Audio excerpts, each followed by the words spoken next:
berjuang, dan sekarang perjuangan kita naikkan eskalasinya, tidak lagi mendesak dia mundur, tapi mendesak adili Jokowi. Itu yang kita suarakan, kawan-kawan. Assalamualaikum warahmatullahi wabarakatuh. Salam sejahtera bagi kita semua. Hidup perempuan yang masih melawan. Hidup perempuan yang masih melawan. Teman-teman, di sini kita berdiri di tempat di mana pada masa Presiden Soekarno membangun ekonomi bangsa dengan menghadirkan BUMN yang bernama Sarina. BUMN ini dulu dibangun untuk membantu ekonomi bangsa, untuk mempromosikan produk-produk UMKM. Jadi sudah benar teman-teman berdiri di tempat ini karena teman-teman berdiri memperjuangkan kaum perempuan. Teman-teman berdiri untuk ekonomi bangsa. Dan tempat ini punya sejarah, teman-teman. Tempat ini punya sejarah panjang di mana bangsa kita yang kala itu ekonominya morat-marit bangkit menjadi sebuah kekuatan internasional. Dari tempat inilah produk-produk UMKM kita dipasarkan hingga sampai ke mancanegara. Di tempat ini juga terjadi pengumpulan hasil-hasil produksi, terutama di sektor retail, kawan-kawan. Maka sudah benar teman-teman berdiri di tempat ini. Sudah benar teman-teman bangkit di tempat ini, karena di tempat inilah sejarah itu dimulai. Dan dari tempat ini juga sejarah itu kita teruskan untuk melakukan perlawanan yang masif, perlawanan terhadap dugaan ijazah palsu. Kalau punya ijazah yang asli, ya nggak perlu gue sampai di gua sana sini. Gue tinggal buka lemari, tunjukkan ini ijazah gua. Itu ijazah gua asli, bro. Artinya apa? Artinya tidak ada keanehan di sana, karena kita berani menunjukkan. Tapi ada dong seorang yang dulu katanya, ini di negeri Konoha, dulu katanya ada raja, ya, punya ijazah, ngomong kar kalau dipanggil pengadilan, pengadilan udah mulai balik diminta, bro, udah digugat Bang Egy, udah digugat teman-teman yang lain. Ini perkara sepele sebenarnya, kawan-kawan. Perkara sepele, jika benar tinggal tunjukkan, beres perkara. Kalau lo mau uji ijazah gua, baik itu mau uji karbon, mau uji apapun, silahkan. Kalau gue punya yang asli, ya kan, lain cerita. Dulu gue minta B-nya asli, itu yang cerita. Nah, itu yang cerita. Jadi teman-teman, teruslah bersuara untuk mengatakan adili Jokowi. Prabowo harus berani mengadili Jokowi. Karena apa? Karena Prabowo tidak punya utang budi. Siapa yang bawa dari Solo? Prabowo yang bawa dari Solo, dibawa untuk menjadi gubernur DKI. Dan peranan partai Gerindranya, Prabowo menggerakkan kader-kader militannya. Dan hasilnya Jokowi dikenal di panggung nasional, bahkan internasional. Jadi Prabowo tidak lagi punya utang budi.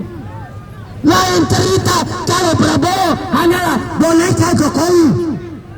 Jika Prabowo boneka Jokowi, maka dia tidak akan berani untuk mengadili Jokowi.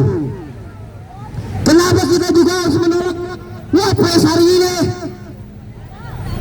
Karena masih segar dalam ingatan kita konstitusi diacak-acak oleh mama yang ada di MK. Maka kita juluki anak haram konstitusi. Kita tidak mau negeri kita dipimpin oleh anak haram konstitusi. Kita tidak mau itu, kawan-kawan. Kita tidak mau, karena ini adalah aib sejarah. masih segar dalam ingatan kita.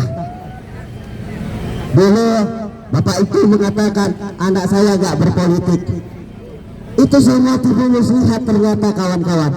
Makanya dari dulu kita di RN selalu menggaungkan Jokowi mundur. Dari dulu kita menggaungkan itu kawan-kawan. Dari dulu kita berjuang, dan sekarang perjuangan kita naikkan eskalasinya. Tidak lagi mendesak dia mundur, tapi mendesak adil Jokowi. Itu yang kita suarakan kawan-kawan. Karena apa? Karena Jokowi lah sumber kekacauan bangsa ini. Karena Jokowi lah sumber kehancuran negeri ini. Kenapa kita bilang sumbernya? Karena dia menciptakan utang ugal-ugalan. Dia menghadirkan utang ugal-ugalan sehingga Prabowo Subianto harus merasakan dampak dari utang ugal-ugalan. Dengan apa? Dengan banyaknya lembaga kementerian, lembaga negara yang dipotong anggarannya lebih dari 50%. Artinya apa? Artinya negara tidak lagi mampu membiayai operasional sesuai dengan budget yang diinginkan kementerian dan lembaga tersebut. Untuk apa? Untuk bayar utang negara yang tahun ini hampir 800 triliun. Uang dari mana itu kawan-kawan? Kalau nggak pangkas anggaran. Setelah itu hasilnya Prabowo harus terpaksa menaikkan pajak. Ini yang terjadi. Karena itulah maka kita minta mendesak Prabowo adili Jokowi, usut tuntas semua kemana larinya utang-utang negara itu. Ini yang kita tanya. Karena ada sekitar 2.000 triliun yang menguap untuk pandemi akal-akalan. Hampir 2.000 triliun uang untuk pandemi akal-akalan yang sekarang bermasalah. Negara menjadi distributor vaksin. Negara justru memaksakan racun-racun kimia masuk ke dalam tubuh kita. Ini yang terjadi kawan-kawan. Maka kita desak, kenapa harus Jokowi diadili?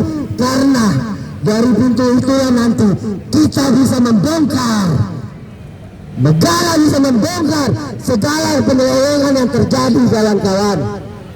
Banyaknya modus akal-akalan pengusiran rakyat secara masif dengan kata yang namanya PSN, padahal proyek swasta. Bukan proyek strategis tapi proyek swasta. Rempang menjadi korban perampasan tanah, tapi syukurnya rakyat Rempang bangkit melawan. Maka kita minta seluruh rakyat Indonesia untuk tidak mau keluar dari tanah ulayatnya. Saatnya rakyat Indonesia melawan. Saatnya rakyat Indonesia menunjukkan sikap. Saatnya rakyat Indonesia bangkit. Dan hari ini saya katakan, kita malu masih melihat kaum pria yang masih diam bersama meriah, yang hanya masih sibuk mikirin diri sendiri. Kita malu melihat adik-adik kita generasi muda yang masih diam tidak bersuara, padahal anak-anak mereka sudah keluar dari dapur untuk melawan.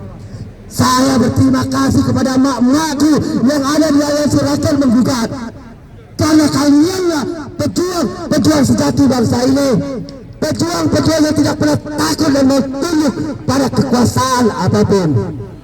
Maka dari itu saudara-saudaraku yang semua, saatnya lah besarkan dan kobarkan terus perlawanan kita terhadap siapapun dia yang menjadi wujud penindas rakyat. Hidup rakyat! Hidup rakyat! Hidup perempuan-perempuan yang berawan. Sekian dariku, terima kasih. Salam Tito Bau, Niko, Suarahi.